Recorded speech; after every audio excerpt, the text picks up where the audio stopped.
अभी हमारे साथ सीधे मौजूद हैं हल्द्वानी देवाशीष होटल से हरीश पांडे जी, जो भाजपा के वरिष्ठ नेता भी रहे हैं, कार्यकर्ता भी रहे हैं और समाज सेवी भी हैं और अध्यक्ष भी रहे हैं 1990 के आसपास हल्द्वानी में। और काफ़ी पुराना कार्यकाल रहा है इनका भारतीय जनता पार्टी से। और अगर मैं बात करूं, आज भारतीय जनता पार्टी के लिए बहुत खास दिन है, खास तौर पे उत्तराखंड के लिए बहुत खास दिन है। उत्तराखंड को युवा मुख्यमंत्री के चेहरे के रूप में दोबारा से पुनः पुष्कर सिंह धामी जी को बनाया गया।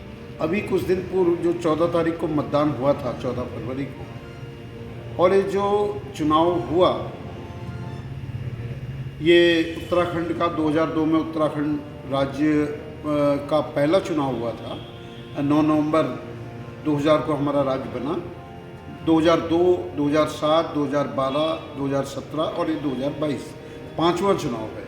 और अगर देखा जाए तो ये चुनाव उत्तराखंड में भारतीय जनता पार्टी ने मुख्यमंत्री के चेहरे को प्रोजेक्ट करके, धामी जी को आगे करके ही ये चुनाव लड़ा था। ये बात मैं इसलिए कह रहा हूँ कि मैं भी इस चुनाव में काफ़ी सक्रिय रहा विधानसभा में।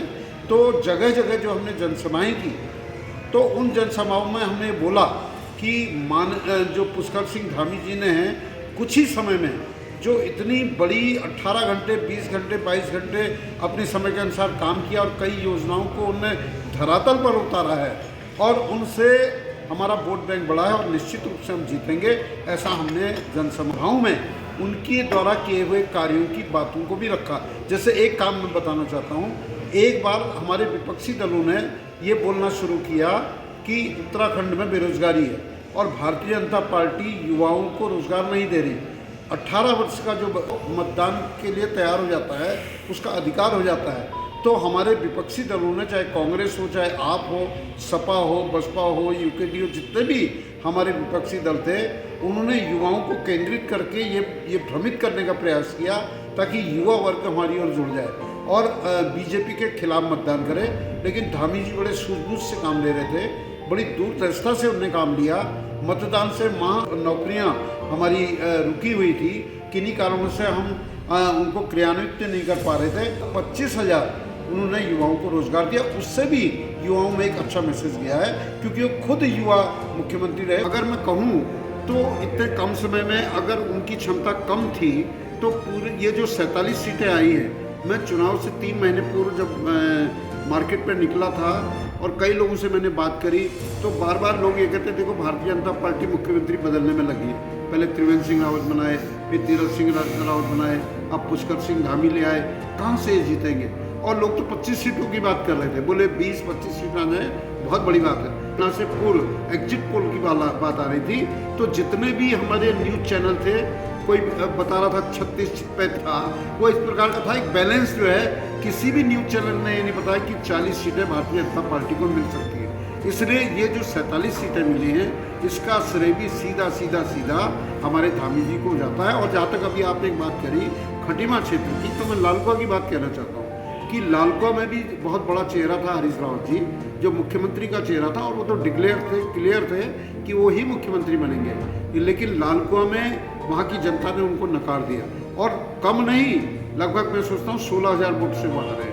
तो इतना बड़ा पुष्कर सिंह धामी जी तो अभी नया चेहरा है, युवा है, और हरीश रावत जी तो उत्तराखंड में एक लंबे केंद्र में भी रहे, केंद्रीय मंत्री रहे, बहुत बड़े बड़े पदों में रहे हैं। लेकिन मतदाताओं ने उनको भी इस चुनाव में नकार दिया। मतदाता कहीं भी कुछ कर सकते हैं। खंडूरी जी इससे पूर्व जब चुनाव लड़े थे, वो भी एक चेहरा थे मुख्यमंत्री जी का, लेकिन वहाँ पर भी ऐसी परिस्थितियाँ बनी कि वो जीत नहीं पाए। लेकिन मैं आपको बताना चाहता हूँ कि ये जो धामी जी हैं, ये एक अच्छा निर्णय है। पार्टी ने 12वें मुख्यमंत्री के रूप में इनका नाम लिया है, और ये 5 साल ये स्वर्णिम वर्ष है उत्तराखंड के लिए। और अभी मोदी जी जब आए थे, नरेंद्र मोदी जी ने, उन्होंने एक घोषणा करी थी कि ये दशक है पूरे उत्तराखंड का, ये एक ऐसा दशक है कि इन 10 सालों में उत्तराखंड पूरे भारतवर्ष में जितने भी राज्य हैं, उन सारे राज्यों में नंबर 1 राज्य बनने जाएगा। ये हमारे नरेंद्र मोदी जी की घोषणा जो संभाली है माननीय पुष्कर धामी ने संभाली है, तो क्या लगता है किस तरीके से 2000 करोड़ रुपए से हल्द्वानी का विकास हो? करोड़ रुपया जो हमारे माननीय मोदी जी ने घोषणा की है, ये एक तो सरकार है, हमारा वित्त मंत्री बनेगा, हमारी कैबिनेट बनेगी, जिस प्रकार से एक मंत्रालय बनता है, फाइनेंस मिनिस्टर जो बनेगा, उस फाइनेंस मिनिस्टर के थ्रू ये बजट आवंटित होगा। पहले तो केंद्र से हमारे उत्तराखंड सरकार को पैसा मिलेगा, फिर वो सीधे सीधे हल्द्वानी निगम के माध्यम से भी या अन्य विभागों के द्वारा भी हो सकता है। हल्द्वानी में 2000 करोड़ रुपया निश्चित रूप से खर्च होना है, और यहाँ पर रिंग रोड की योजना है, फ्लाईओवर की योजना है, यहाँ पर ट्रांसपोर्ट की योजना है, यह हमने बनानी है। मोदी जी ने तो पैसा हमें दे दिया, अब हमारा काम क्या है, जैसे हमारे मेयर साहब हैं नगर निगम के, कुछ वोट से वो जीत नहीं पाए, लेकिन उनके पास भी खाका पूरे नगर का बना हुआ है, और नगर निगम के माध्यम से ही मैं सोचता हूँ कि मेयर साहब के माध्यम से ये जो 2000 करोड़ रुपया है, इसके द्वारा जितने भी हमारे विकास कार्य रुके हुए हैं हल्द्वानी के, उनको हम पूरा करेंगे। और पुष्कर सिंह धामी जी के पास हम खुद भी जाएंगे योजनाओं को लेके, और हल्द्वानी का कि भले ही हमें सीट नहीं मिली, लेकिन सरकार हमारी बन रही है और धामी जी हमारे मुख्यमंत्री हूँ। अपने मतदाताओं को अंत में ये होली अभी कुछ दिन पूर्व इसका संदेश भी देना चाहता हूँ कि होली का त्यौहार की सबको बधाई, और एक और संदेश देना चाहता हूँ कि मतदाताओं को हमेशा धैर्य का पालन अवश्य करना चाहिए। धैर्य के पालन, जो भारतीय जनता पार्टी ने एक नारा जो राम को लाए हैं हम उनको लाएंगे, भगवा फहराएंगे, इसका अर्थ यही है कि भगवा का अर्थ लोग गलत भी ले लेते हैं। भगवा का अर्थ है सत्य, भगवा का अर्थ है न्याय, भगवा का अर्थ है ईमानदारी।